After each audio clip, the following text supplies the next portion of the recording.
So you go to take your clothes out of the dryer and you find out they're still wet. There's two reasons why this can happen. First is something I covered in a video a couple years ago, and it has to deal with your flame either coming on and going out or not coming on at all. And that I talked about replacing a fuse or these two solenoids, two black solenoids. If you want to watch that video, I'll put a link in the description. But the other day we went and the clothes were still wet, and I turned the timer, pressed the button to turn it on, and I can tell that the drum isn't spinning. The motor kicks on, it's just making a high-pitched humming noise, but I can tell the drum isn't spinning. And the reason that happened is because we broke a belt. I took it apart and the belt was broken. So let me show you how to fix it and what I did. First is I lifted this top part off. There's two clips, and I lifted it off in the front, and this whole front piece just lifts right up. You just lift up on it and it slid off. Obviously it'll be different for your dryer. They're all slightly different. The next is this drum in here, and it's just sitting on the wheels. So you kind of lift up and slide that right out. And now you can see that there's not a whole lot going on in the dryer. There's the flame on one side and the motor on the other. And the belt was just laying on the ground. To find out what belt you need to order, you got to know the serial number or model number. And on this dryer, it was written right here on the inside of the door. It said mod, and it's LGR, and a whole bunch of numbers. So you go on Amazon, and they have a special spot where you can put in the model number, and it tells you belts. And this belt we ordered came in 2 days. It was, I don't know, $8 or something.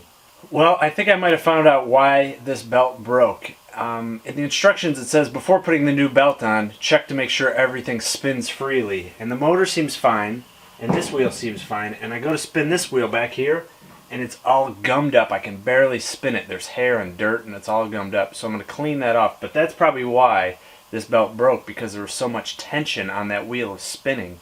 So much torque on that belt, it just broke. So I'll clean them all up, oil them, put some WD-40 or something, get them all spinning freely, and then I can put the new belt on.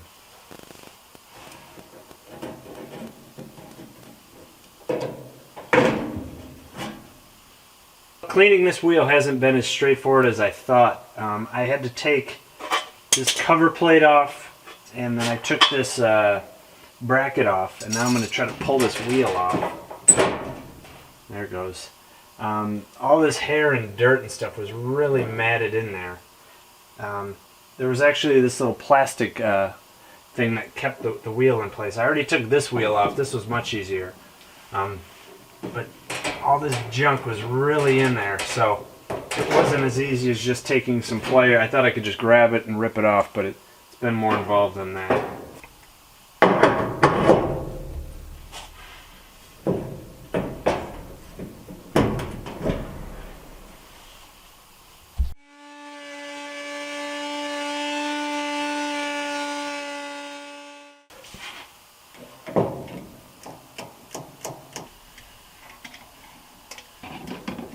Okay, everything's been cleaned and oiled up, and here's how you put the new belt on.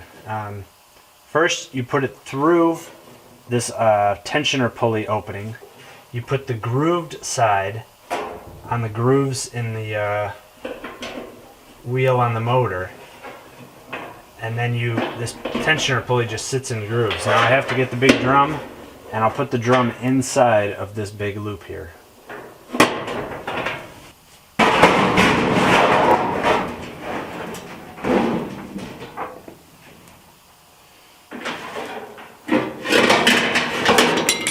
Actually, now that I see it, it's probably best to put the belt on the drum first and then do everything else. Well, after a little bit of trial and error, it's a little bit trickier than I thought to get this belt on. You kind of have to hold this with your shoulder, hold this in place.